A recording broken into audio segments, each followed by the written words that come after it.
Sa totoo lamang po ba, sino po ba ito?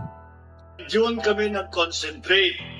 Kaya nag-hire ako ng libo-libo na troll army.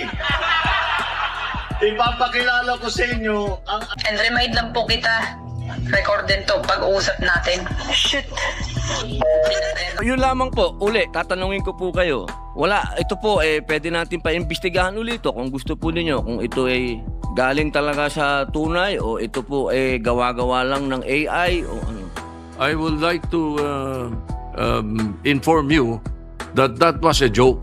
He meant a joke because tinitira siya ng mga troll noon. So ang ginawa niya, kunwari mayroon siya sariling troll. But I assure you that because I know it for a fact.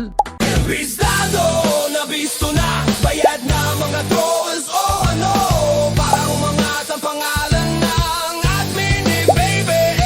Bistado na bisto na, bayad na mga trolls.